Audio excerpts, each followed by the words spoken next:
1.0인 사람이 0.5가 되는 거예요. 수치가 엄청나게 크죠. 건조 하나만으로도 시력이 1.0에서 0.5까지 떨어질 수 있습니다. 근데 이 문제가 뭐냐면 시력이 떨어지는데 사람들이 대부분 그냥 이게 늙어서 침침한 것 같다 이렇게 생각하시는 분들이 많습니다. 그리고 시력 감소 자체가 워낙 비특이적인 증상이니까 그냥 그런 것 같다고 지내시는 분들이 많습니다. 그래서 제가 드리고 싶은 얘기는 시력이 일단 떨어지면 특별한 질환이 없는 분들은 눈이 건조해서 그럴 가능성이 제일 높지만은 분명히 일단 시력이 떨어진 증상이 있으면 안과 가서 꼭 확인을 받으시라는 거예요. 이게 정말 눈이 건조해서 그냥 뿌리진 건지, 노안 때문에 뿌리진 건지, 아니면 진짜 백내장 때문에 뿌리진 건지, 다른 질환 때문에 뿌리진 건지. 하여튼 요새 생활하시는데 뭔가 침침하다 싶으시면 나이가 그리고 50세 이상이시면 반드시 안과 가서 확인을 꼭 받으세요. 제가 오늘 드리는 얘기 중에 제일 중요한 얘기 중에 하나입니다. 그냥 참고 일하지 마시고 뿌옇고 불편한 게 있으면 50세 이상이시면 한 번은 꼭 안과 가서 진단을 좀 받으세요. 눈물이 건조하면 저렇게 표면이 불규칙적이 되니까 난시도 생긴대요. 어떤 난시도 생겨서 두 개로 보인다든지 일그러져 보인다 증상이 생깁니다. 단순히 눈물이 마르는 거 하나만으로. 그래서 안과에 가면 검사는 많이 해요. 저희는 수가 매기수는 검사 많습니다. 일단 셀프필름을 보고 이렇게 눈물을 염색을 하면 저렇게 눈물이 어떻게 퍼져 있는지도 볼 수가 있습니다. 그리고 눈물이 나오는 양도 보고요. 그래서 염색을 하다 보면 이런 사진들을 자주 보는데 이거는 검은 동자에 점점 이렇게 초록색 점이 있는데 점점 검은 동자 각막에 상피색하고 다 까져 있는 거예요. 건조가 심하면 저런 일이 생깁니다. 검은 동자가 탁해지는 거예요. 까지면서 엄청 불편하고 시력 떨어지고 불편합니다. 그리고 이런 상처가 오게 되면 스카가 됩니다. 당연히 문제가 나겠죠. 건조가 좀 심한 편인 거고요. 이 사진 같은 경우는. 또 이런 분들 같은 경우는 밑에 이제 우리 고여있는 거 보면 눈물 양 자체도 부족하진 않은데 검은 동자 아래쪽에 약간 덜 덮여 있잖아요. 이건 눈물이 증발이 잘 되는 거예요. 눈물량이 부족해서 나는데요. 저기 지금 눈물량 드시는 분도 계시는데 아주 좋은 습관이십니다. 자, 이분 같은 경우는 눈물량이 아예 없는 분이에요. 그러니까 이런 분들은 수시로 눈물량을 넣어주셔야 되는 분이죠. 그러니까 눈이 건조한 것도 카테고리가 되게 다양하고 안과 의상 입장에서 볼 때 되게 다양하게 분류하고 그 중에서 치료 접근법이 다 달라지는 면이 있습니다. 아까 제가 염증 얘기도 드렸는데 요새는 이런 키트들도 많습니다. 그래서 눈물에 이렇게 딱 키트를 찍으면 염증 치수가 나와요. 대표적으로 이런 MMP9 같은 수치를 보고 염증이 심하다 그러면 거기에 맞춰서 또 우리가 치료 접근을 시작합니다. 이런 분들 되게 많습니다. 이게 다 지금 검은 동자가 건조가 심해서 부분적으로 다 까져 있는 분들입니다. 되게 불편하시고 눈이 쉬고요. 눈물이 많이 나고 시력이 떨어집니다. 제가 보기엔 여기 지금 한 100분 정도 앉아 계신 것 같은데 한 7분 정도는 눈이 이럴 거라고 저는 확신합니다. 그리고 또 안과 가면 이런 검사도 하는데요. 아까 제가 눈물층 중에 기름층이 있다고 말씀드렸는데 이 기름층은 눈꺼풀 위아래 눈꺼풀에서 눈 기름샘에서 기름이 나옵니다. 근데 아까 기름이 이렇게 눈물을 고르게 증발되지 않게 막아주는 역할을 한다고 그랬는데 또 기름이 맑고 깨끗해야 눈이 건조해지지 않고 눈물이 증발되지 않거든요. 근데 이 사진들을 한번 보세요. 이 아래쪽에 보면은 원래 왼쪽에 이런 깨끗한 기름 이런 양상으로 나와야 되는데 눈꺼풀이 건강하지 못하거나 염증이 있는 경우는 이렇게 허연 기름들이 나오거나 막혀서 아예 기름이 나오질 않거나 이 치약같이 이런 기름이 나옵니다. 이 눈꺼풀이 이런 경우에는 눈꺼풀 치료를 같이 해줘야지 눈이 증상이 좋아집니다. 이런 눈꺼풀 염증들도 생각보다 상당히 많습니다. 이런 것들입니다. 보면은 누렇게 지금 기름들이 나오죠. 탁한 기름이 나오고 눈꺼풀이 뭔가 이렇게 막혀서 잘 안 나오는 듯한 느낌이고 기름이 이런 건 이제 안과에서 확대해서 봐야나 보는 겁니다. 이런 분들이 생각보다 많습니다. 그래서 이제 우리 검사 장비로 봅니다. 보면은 이런 분들 같은 경우 어떤 분들 같은 경우는 이 기름샘 자체가 아예 완전히 없어져서 기름이 안 나오는 분도 있거든요. 이런 분들 같은 경우는 치료 방법도 완전히 접근법이 달라집니다. 약도 달라지고 저희가 이런 걸 마이보험성 리나라고 하는데 이런 것도 요새 주의 깊게 보고 있습니다. 그래서 이제 치료가 어떻게 하냐? 일단은 안구 건조증 자체를 근본적으로 없애드릴 수는 없습니다. 일단 기본적인 게 대생치료인데 당연히 제일 중요한 건 인공 눈물입니다. 눈물량을 잘 넣으셔야 되는데 이 얘기는 좀 이따 다시 또 드리고 눈물도 중요하고 또 환경이나 식습관 변화도 중요합니다. 그리고 특정 약물들은 많이 드시면 눈을 많이 건조하게 만드는 약들도 있습니다. 그래서 그런 약들은 좀 필요하다면 내과하고 상의해서 끊는 경우도 많고요. 아까 눈꺼풀 얘기도 들었는데 눈꺼풀 위생도 상당히 중요합니다. 그래서 이런 것들을 이제 처음에 안과 가시면 다 권유를 받고 하시게 되는데 이래도 안 되시는 경우에는 염증약을 좀 추가합니다. 염증약도 사이클로스프린 같은 것도 점한약이 있어요. 상당히 독한 약인데 스테로이드를 쓰기도 하고요. 또 항생제도 씁니다. 이 항생제는 세균을 잡으려고 쓴 게 아니고 항생제 중에 이 테트라사이클린이 눈꺼풀 안정화에 도움이 되는 역할이 있어서 쓰기도 합니다. 그리고 눈물 내려가는 구멍을 살짝 막아주기도 하고요.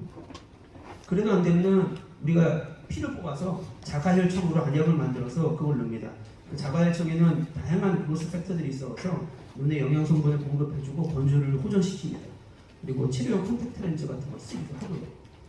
근데 이제 이래도 안 되는 경우에는 전신적으로 항염증 치료를 세게 하고요. 수술도 합니다. 이 수술을 해서 뭐 눈물을 많이 나오게 하거나 이렇게 해서 접근하는 치료는 아닙니다. 이 눈꺼풀 수술이라고 써놨는데 이게 얼마나 무지막지한 수술이냐면 눈 건조가 심한 분들은 윗눈꺼풀하고 아랫눈꺼풀하고 아예 수축을 해가지고 아예 막아놓습니다. 아예 노출이 아예 안 되게 몇 달 동안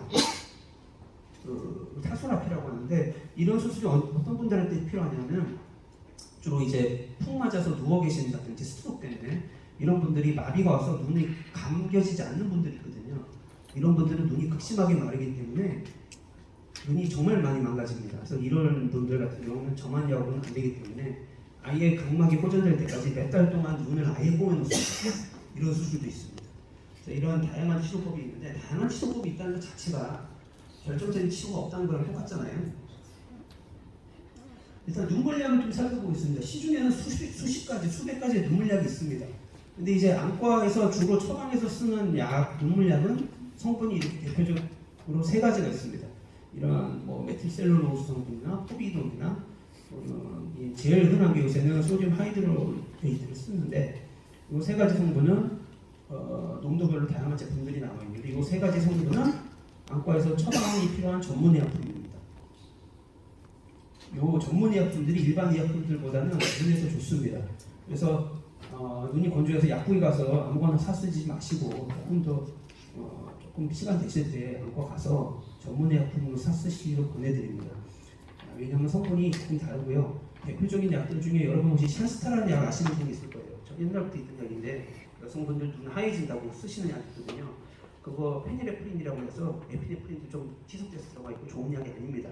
그런 건 별로 권해드리지 않습니다. 그래서 눈물약도 사용하는 것도 눈이 안 좋다고 여러 번 드시는 분도 많습니다. 전혀 그러실 필요 없고 아까 눈물약 한 방울 눈물의 양이 물 한 방울 양보다 적다고 말씀드렸잖아요. 한 방울만 들어가도 충분합니다. 우리 눈 안에 공간이 생각보다 그렇게 많지 않아요. 그리고 만약에 증상이 있을 때는 여러 번 넣으셔도 관계없습니다. 인공 눈물은 하루에 10번 이상 평생 넣어도 눈에 문제를 일으키지 않습니다. 근데 그래도 만약에 하루에서 5번이나 6번 이상 넣어야 되는 상황이라면 방부제 없는 걸로 넣는 게 좋고요. 방부제가 없는 것들은 저렇게 대부분 따서 쓰는 약들이죠. 예, 그거는 본인의 기호에 따라서 쓰시면 됩니다. 영구의 젤 타입을 좋아하시는 분들도 많습니다. 젤 타입 같은 경우는 주무시기 전에 넣고 주무시면 다음날 훨씬 편해요. 아침에 일어나실 때. 그리고 증상이 있어서 눈이 건조하고 피곤해서 약을 넣으시는 것도 좋은데 아까 제가 얘기 드렸듯이 증상이 특정 조건에서 발생되는 경우가 많다고 했잖아요. 그러니까 자기가 그 조건을 알고 있으면 그 눈이 건조해지기 전에 미리 넣는 것도 상당히 좋습니다. 뭐 오후에 나는 모니터 볼 때 눈이 불편해. 그러면 점심 먹고 한 방울 넣고 일하시든지. 자고 일어났을 때 눈이 빨개져. 그러면 자기 전에 아예 넣고 주무세요. 그럼 아침에 훨씬 편합니다. 일단 말씀드렸듯이 치료는 죄송합니다만 불가능합니다. 근데 치료하다 보면 좋아집니다. 좋아져서 눈물약 없이 몇 년 동안 계속 지낼 수 있는 시기가 옵니다. 또 그러다가 또 안 좋아지면 또 약 넣고 지내시는 거지 눈물약 자체를 완전히 평생 안 쓸 수 있게 완치할 수 있는 방법은 없습니다. 뭐 평생 쓸 수 있습니다. 그리고 필요할 때마다 쓰시면 됩니다. 합병증 없는 약입니다. 이런 분들 정말 많죠. 나는 눈물이 많다. 나는 드라마만 보면 운다. 그리고 집 밖에 나가면은 바람 불면 눈물이 줄줄 흐르는데 무슨 나보러 내가 건조하다고 눈물을 내라고 그러냐. 이런 분들 정말 많습니다. 근데 이분들이 나는 눈물이 눈에 눈물이 차고 넘쳐서 나는 눈물이 아니고요. 눈이 건조하고 피곤해서 반사적으로 리플렉스 티어링이거든요. 눈물이 날 때 눈이 힘들다는 사인이라서 눈물이 날 때 인공 눈물을 넣어주셔야 됩니다. 그러니까 눈물 나시는 분들 있으시면 내가 눈물이 많구나, 촉촉하구나 이게 아니고 인공 눈물을 넣어주셔야 됩니다. 아까 말씀드렸듯이 약국에서 그냥 사 쓰시기보다는 전문 의약품으로 사시는 걸 보내드립니다. 또 눈물약 말고도 이런 얘기를 좀 드릴 수 있습니다. 그래서 환경 개선 문제인데 일단 습도가 정말 중요한데요. 습도가 중요한데 건조한 거가 되게 안 좋죠. 특히 에어컨도 되게 안 좋습니다. 에어컨이 있는 데에서 눈이 되게 급속히 마릅니다. 근데 에어컨보다도 더 안 좋은 건 히터입니다. 겨울에 제일 빨리 마르는 조건 중에 하나가 운전하시면서 히터 세게 틀어놓고 운전하시면 거의 뭐 30분 있으면 눈이 바짝 마르신다고 봐도 됩니다. 그래서 뭐 어쩔 수는 없지만 냉방이나 난방을 우리가 해야 되겠지만 너무 과하지 않게 하시는 게 좋고 또 장기간 작업 후 휴식하는 건 꼭 취해 주시는 게 좋습니다. 저도 사실은 바쁘다 보면 못 지키는데 1시간 동안 집중해서 일을 하시면 한 5분 정도는 눈을 꼭 쉬어줄 수 있는 것이 좋습니다. 그리고 눈 깜빡이는 거 정말 중요합니다. 이 블링킹에 대해서 제가 좀 이따 다시 자세히 얘기를 드릴 거고요. 그리고 눈화장 당연히 눈에 안 좋습니다. 특히 여자분들은 눈화장 중에 마스카라가 제일 안 좋습니다. 여러 가지 눈화장이 있는데 본인이 렌즈를 평소에 자주 끼셔야 되고 눈이 많이 건조하시다고 생각하시는 분들은 눈이 안 좋다고 생각되는 날은 마스카라는 좀 걸러주시면 좋습니다. 그리고 속눈썹 문신 이런 것도 이미 하신 분들은 어쩔 수 없습니다만 왜냐하면 이게 하고 나서 10년, 15년 지나면 눈을 많이 건조하게 만들어요. 그래서 제가 저희 어머님한테도 하지 말라고 이렇게 얘기 드렸는데 저 몰래 어디 가서 하셨더라고요. 담배 연기 당연히 안 좋고요. 그리고 먹는 것들도 상당히 논란이 많은데 건조에 좋다는 영양성분은 사실은 밝혀진 건 오메가3밖에 없습니다. 다른 거는 다 달라요. 그러니까 루테인이나 이런 건 제가 나중에 얘기 드릴 테지만 또 다른 이야기고요. 건조에 효과 있는 거는 현재까지는 오메가3밖에 없습니다. 이 오메가3가 눈을 촉촉하게 만들어준다는 보고가 상당히 많은데요. 또 논문에 따라서는 별로 효과 없다는 논문도 상당히 많아요. 근데 효과 있다는 논문이 개수가 더 많습니다. 그래서 안과 전문의들 입장에서는 오메가3는 건조한 분들한테 권해드릴 입장이에요. 오메가3 일부러 먹지 않으셔도 등푸른 생선 뭐 일주일에 한두 마리씩만 드시면 굳이 오메가3 사 드실 필요는 없습니다.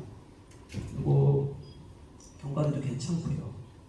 또 약물 중에서는 항우울제가 상당히 눈을 건조하게 만듭니다. 그 우울증 약 드시는 분들 보면 눈이 되게 바짝 말라 있고요. 고혈압 약이나 항히스타민제 크로닉하게 드시는 분들이 또 많습니다. 그래서 건조 심한 분들은 제 환자들 같은 경우는 제가 상의해서 약을 좀 줄이거나 끊을 수 있으면 내과 선생님들하고 상의해서 풀고 있습니다. 파킨슨 약도 상당히 눈을 건조하게 만듭니다. 눈꺼풀 관리도 상당히 중요합니다. 아까 말씀드렸던 요새 건조 자체가 눈물만으로 결정되지 않고 눈꺼풀이나 눈 주변의 상황하고 다 연결이 됐다고 얘기 드렸는데 이게 지금 팩을 한 건데요. 찜질팩입니다. 눈이 건조하고 불편할 때는 뜨뜻한 걸로 지지세요. 찬 거는 도움 안 됩니다. 찬 거는 간지러울 때 하시는 거예요. 제 환자들 중에 보시면 시원하다고 하시면서 눈이 건조하실 때 뜨뜻한 걸로 이렇게 지지시는데 찬 걸로 지지시는데 하시려면은 눈 건조에는 뜨뜻한 걸로 해주셔야 됩니다. 그리고 온도도 37도 정도가 좋아요. 너무 뜨거워도 안 좋아요. 약간 미지근한 정도에서 좀 뜨뜻한 정도로 이렇게 눈 감고 한 몇 분씩 조금 찜질해 주시면 증상 개선에 효과가 있습니다. 뜨뜻한 거 기억하시고요. 이 보시면은 면봉이나 이런 걸로 이렇게 속눈썹을 닦아주는 겁니다. 이 속눈썹 클린저들이 상당히 많은데 이 속눈썹 클린저가 미국에서 정말 잘 사용되고 있는데 우리나라는 아직 그렇게 대중화되어 있지는 못해요. 사실 좀 귀찮거든요. 근데 이것도 상당히 건조에 효과가 있습니다. 왜냐하면 눈꺼풀 위생이 되게 중요한데 왜 중요하냐면 자, 이 사진 보시면은 그냥 세수를 안 했나 보다, 눈곱이 많이 꼈나 보다 이런 생각을 하실 수 있겠죠. 네, 안과 의사 입장에서 보면 이거는 되게 안 좋은 일입니다. 왜냐하면 이 모낭충이 있는데요. 모낭충이란 게 이 속눈썹에 있는 모낭이 들어가서 생깁니다. 이런 거. 그냥 눈곱이 아니에요.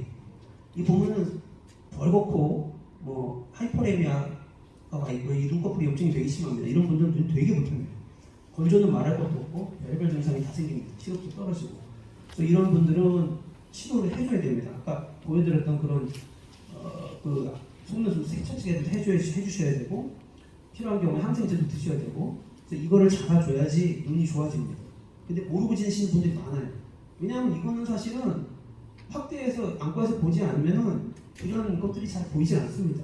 집에 가서 한번 집사람 눈 이렇게 들여다보면 안 보이실 거예요. 원래 보시지도 않겠지만. 그리고 안과에서는 요새 IPL도 많이 합니다. 이 IPL이 피부과에서 하는 레이저입니다. 다들 아시다시피. 근데 이렇게 IPL을 눈꺼풀 주변에 레이저를 쏘게 되면 이게 눈 주변에 그 혈액순환을 촉진시켜주고 바스큘라리제이션을 약간 리모델링 해주는 효과가 있으면서 염증을 잡아주고 눈 건조에 효과가 있습니다. 그래서 건조가 심한 분들은 저도 최근에 이제 IPL을 요새 안과에서 많이 해주고 있습니다. 상당히 도움이 많이 됩니다. 눈 주변에 염증도 좋아지고요. 그래서 이런 분들 같은 경우 건조도 심할 뿐 아니라 이 눈꺼풀도 보시면은 상당히 얼그스름한 데다가 아까 말씀드린 기름때 같은 것도 막 나고 있죠. 이런 되게 심한 분입니다. 그래서 이런 분들 같은 경우는 건조 치료를 같이 병행하면서 IPL 레이저를 몇 번 해주면 훨씬 깨끗해지고 환자가 눈이 정말 좋아졌다고 좋아하십니다. 그래서 안과에서 IPL 레이저도 눈 건조에 쓰는구나. 한번 알고 계시면 좋을 것 같습니다. 이 눈깜빡이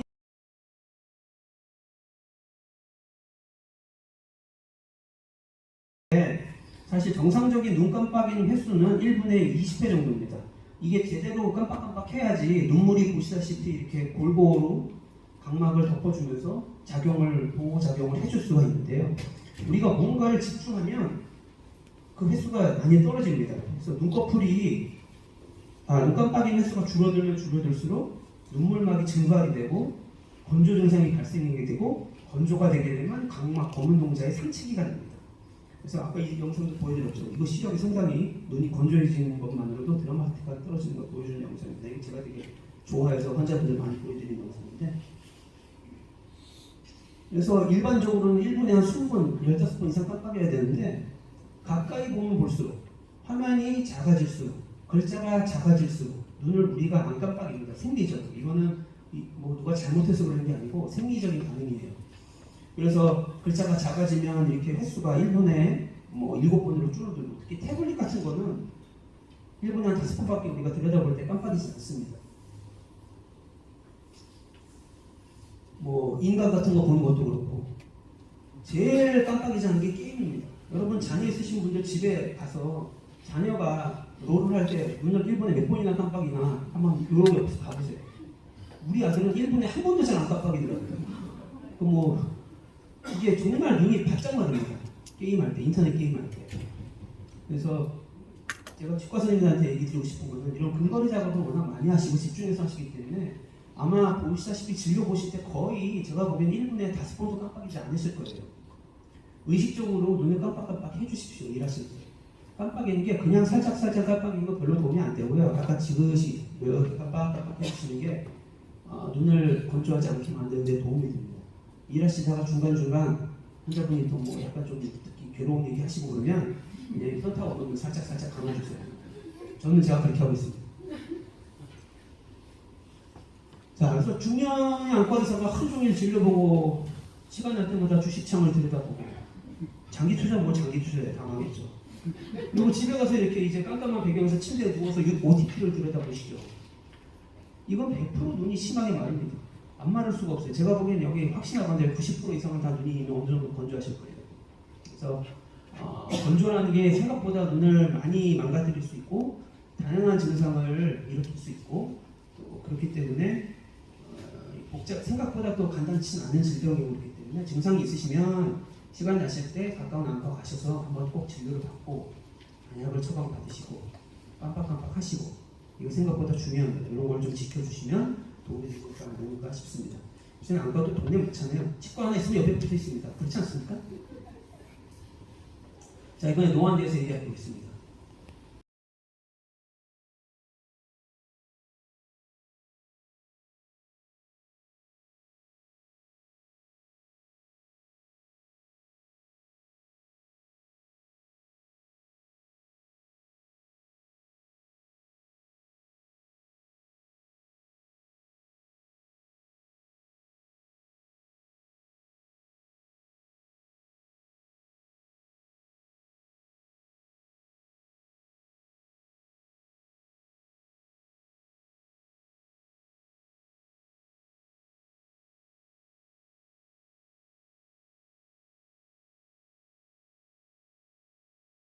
자외선은 조금 별로 없어서 눈에 그렇게 크게 해로울 것 같지는 않습니다. 그래서 제가 보기에는 뭐 무슨 레이저를 하루에 몇 시간씩 하시든지 레이저 쓰실 때 고글만 쓰시면 그 레이저 때문에 눈이 망가질 필요는 없으실 것 같아요. 그래서 자외선 같은 경우, 적외선 같은 경우는 그냥 고글만 끼고 하시면은 그 24시간 내내 해도 문제는 없습니다. 근데 이제 제 친구들 맨날 물어봅니다. 피부과 하는 친구들도 있고, 나 피곤해 죽겠다. 나 눈이 너무 아프다. 나 하루 종일 오늘 레이저 했는데 돈은 많이 벌어 좋지만 너무 눈이 아프다. 이거 너무 잘못되는 거 아니에요? 고글만 끼고 하시면 괜찮습니다. 이 레이저를 직접 눈에 대고 쏘지 않는 이상은 그 레이저 때문에 눈을 망가뜨리지 않아요. 근데 레이저를 많이 하시면 분명히 눈은 아플 수 있어요. 그건 아까 얘기했듯이 눈이 피로해지고 건조해져서 그런 겁니다. 그 레이저 때문에 눈이 망가진 게 아니고. 그리고 레이저를 많이 하면 나중에 늙어서 백내장, 녹내장, 황반변성 이런 거 잘 생기는 거 아니냐. 나는 실제로 녹내장 약을 넣고 있는데 내가 레이저를 계속 해도 되느냐. 레이저 때문에 다른 질환이 많이 발생한다는 의학적 근거는 없습니다. 불안하시면 고글만 잘 끼시면 특히 치과 선생님들 같은 경우들이 주로 쓰시는 레이저에서는 눈에 문제가 없을 것으로 생각이 됩니다. 청색광 얘기도 좀 한번 해보겠습니다. 나온 김에. 뭐 블루라이트 뭐 인터넷에 보시면 블루라이트가 뭐 눈에 뭐 실명한다 뭐 이런 얘기 많죠. 근데 그 블루라이트가 중요하긴 한데 이 모든 청색광이 다 이런 건 아니고요. 일부 파장의 청색광들만 그 불면증을 일으킬 수가 있고 또 시세포를 망가뜨릴 수 있습니다. 이게 왜 이런 얘기가 여기서 되냐면 이 자율광 스펙트럼에 비해서 LED 스펙트럼은 이 블루 피크가 되게 높아요. 근데 제가 알기로 치과 선생님들 쓰시는 테이블이나 불이나 다 LED 아닌가요?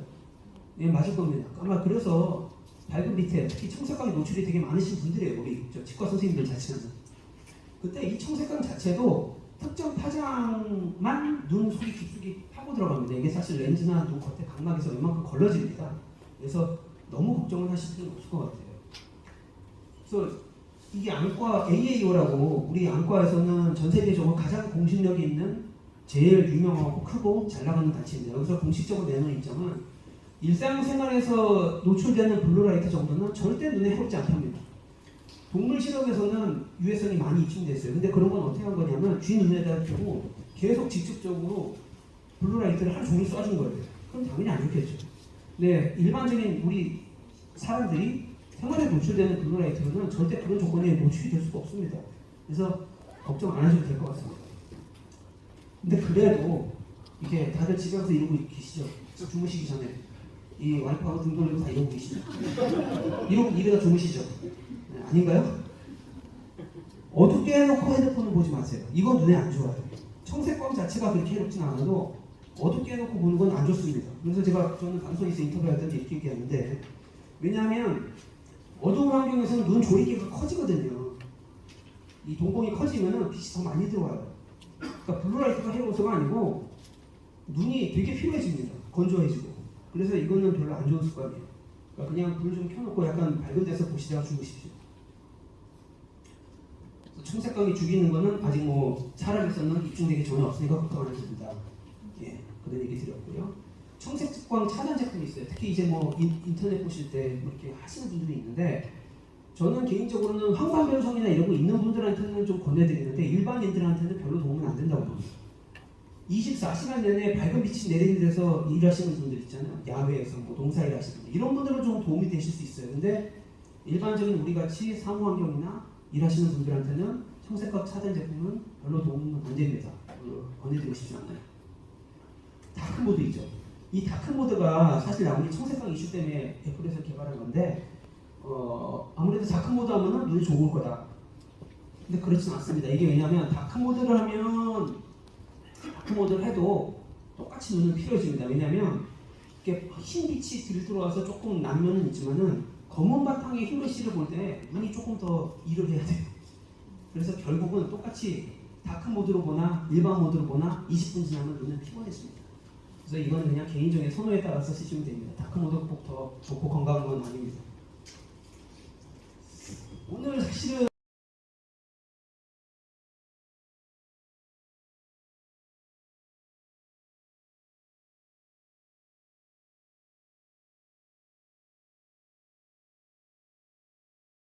이 3대 심장유구의 질환은 잠깐만 그냥 언급만, 제가 그냥 건강 감자 삼아서 한번 넘어가겠습니다. 이 3대 실명 질환이 이 세 가지가 있습니다. 우리나라에서 전 세계적으로 제일 흔하게 실명하는 세 가지 원인인데요. 우리나라는 당뇨망막증이 제일 많아요. 이게 서구 사회에서는 선진국에서는 황반변성이 제일 많고요. 당뇨망막증 같은 경우 특히 이렇게 혈관이 약해지면서 고혈당으로 혈관이 망가져서 눈 속에 붓고 피가 나는 질환입니다. 근데 이게 제일 문제는 뭐냐면은 이분이 지금 왼쪽은 정상인데 오른쪽은 쉽게 말하면 눈 속에 당뇨망막증 때문에 되게 심한 분이거든요. 이분은 오른쪽 같은 분은 1년 동안 아무것도 안 하고 있으면은 100% 실명합니다. 90%도 아니에요. 되게 심각한 상황인데 시력 1.0 증상이 없어요. 이런 분들 되게 많아요. 당뇨가 있으신 분인데 눈이 흐려져서 병원에 갔다. 그러면 되게 늦은 경우가 많아요. 여기도 혹시 당뇨약 드시는 분 계세요? 반드시 안과 꼭 생기세요. 1년에 한 번은 꼭 가서 안전검사를 받으세요. 왜냐하면 눈이 이렇게 망가지기 전까지 증상이 전혀 없는 분들이 되게 많아요. 당뇨병이 있으면 50세 이상이면 1년에 한 번은 꼭 안전사진을 찍어보세요.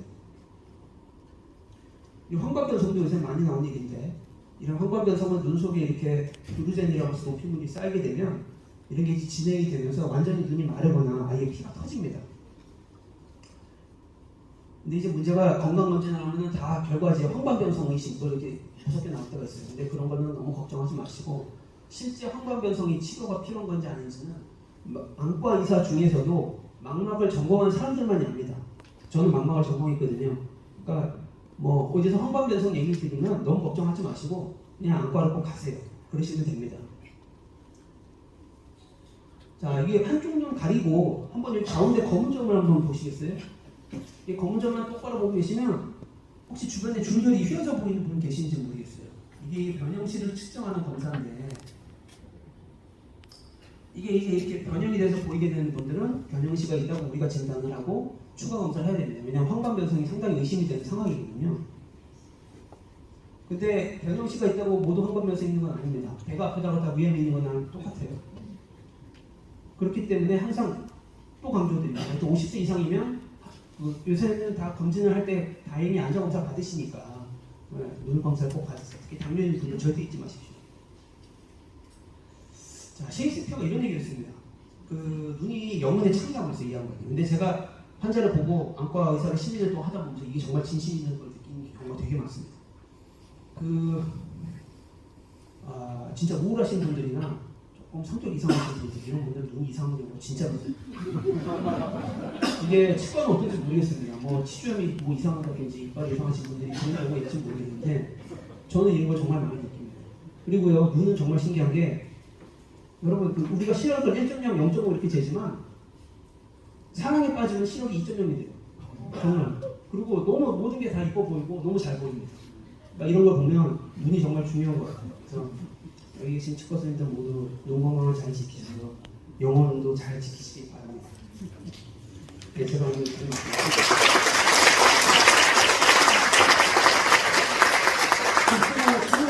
눈에 대한 건 아무거나 관계없습니다. 뭐 질문해 주시면. 네, 교수님 그 질문 눈 건강 예방에 도움이 될지에 대한 질문이 있었습니다. 루페를 사용하는 게 노안을 악화시키진 않습니다.